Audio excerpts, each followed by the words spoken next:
মানুষ যখন কোনো একটা প্রতিষ্ঠানে লেখাপড়া করে, সেটা মাদ্রাসা হোক আর সেটা স্কুল কলেজ ভার্সিটি হোক, সেই মাদ্রাসার প্রতি, সেই প্রতিষ্ঠানের প্রতি একটা মায়া থাকে।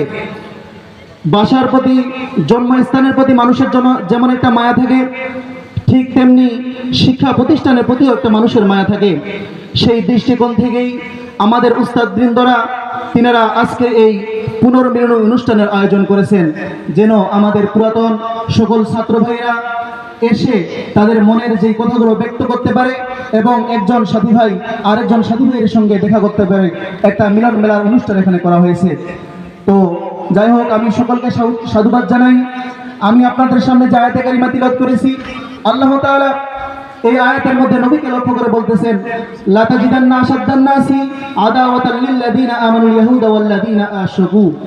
যে হে নবী, আপনি যেই সমস্ত মানুষেরা ঈমান এনেছে তাদের বিরুদ্ধে, তাদের বিপক্ষে আপনি কঠোরপন্থী হিসেবে ইহুদি এবং ওয়াল্লাযিনা আশরাকু যারা মুশরিক তাদেরকে আপনি পাবেন।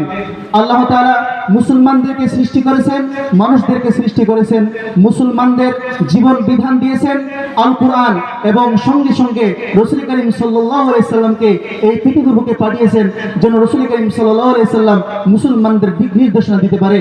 মুসলমান জাতির নেতা হলো আমাদের রাসূল করিম সাল্লাল্লাহু আলাইহি সাল্লাম, তিনি হলো মুসলিম জাতির নেতা। রাসূল করিম সাল্লাল্লাহু আলাইহি সাল্লাম ছাড়া যে কোনো ব্যক্তি, যে কোনো মানুষ আমাদের নেতা হতে চাইবে, কেউ মুসলমানদের নেতা হতে পারবে না। মুহতারাম হাজিরিন, একজন মুসলমান যখন রাসূল করিম সাল্লাল্লাহু আলাইহি সাল্লামকে তিনার জীবন আদর্শ এবং কোরআনের যে দিক নির্দেশনা এগুলো যখন পালন করবে না, তখন সেই মানুষ এবং সেই জাতির তখন পথভ্রষ্টতা চলে আসবে। মুহতারাম হাজিরিন, একটা কথা বলি আপনাদেরকে, মুসলমানদের একটা বৈশিষ্ট্য আছে, মুসলমানদের একটা নিজস্ব বৈশিষ্ট্য আছে, একটা ঐতিহ্য আছে।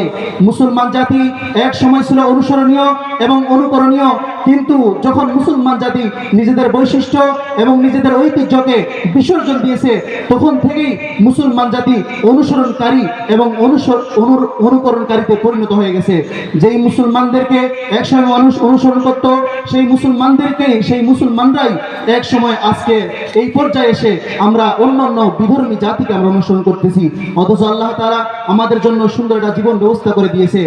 পরিশেষে বলতে চাই, ওই সময় একটা জাতি ধ্বংস হয় যখন তার নিজের ঐতিহ্য এবং বৈশিষ্ট্যকে ভুলে যায়।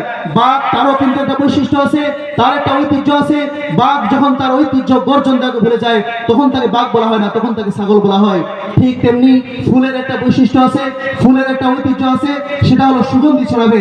ফুল যদি সুগন্ধি ছড়াইতে না পারে, তাকে ফুল বলা হয় না। ডাক্তার, তার একটা বৈশিষ্ট্য আছে, সে মানুষকে সুচিকিৎসা দিবে। সে যদি সুচিকিৎসা দিতে না পারে, তাহলে তাকে চিকিৎসক বলা হবে না, ডাক্তার বলা হবে না। ঠিক তেমনি মুসলমান জাতির ঐতিহ্য আছে, মুসলমান জাতির বৈশিষ্ট্য আছে। যখন কোন মুসলমান নিজের ঐতিহ্য, নিজের বৈশিষ্ট্য, নিজেদের জীবন আদর্শকে ভুলে যাবে, তখন বাঘকে যেমনি বাঘ বলা হবে না, তার গর্জন ভুলে যাওয়ার কারণে। ফুলকে যেমনি সুগন্ধ না দেওয়ার কারণে ফুল বলা হবে না, ডাক্তারকে যেমনি চিকিৎসা না দেওয়ার কারণে ডাক্তার বলা হবে না, ঠিক তেমনি যখন মুসলমান তার নিজের ঐতিহ্যকে ভুলে যাবে, যখন মুসলমান তার নিজের বৈশিষ্ট্যকে ভুলে যাবে, তখন তাকে মুসলমান বলা হবে না। এই জন্য প্রকৃত মুসলমান হতে হলে নবী করিম সাল্লাল্লাহু আলাইহি ওয়াসাল্লামের জীবন আদর্শ এবং কোরআনের দিক নির্দেশনা আমাদেরকে মান্য করতে হবে। মুহতারাম হাজিরিন, আল্লাহ তাআলা আমাদের সকলকে যেই সমস্ত আলোচনা করা হলো, আল্লাহ তাআলা আমাদেরকে আরো এগুলোর উপর আমল করার তৌফিক দান করুন। ওয়া আখিরু দাওয়ানা আলহামদুলিল্লাহি রাব্বিল আলামিন।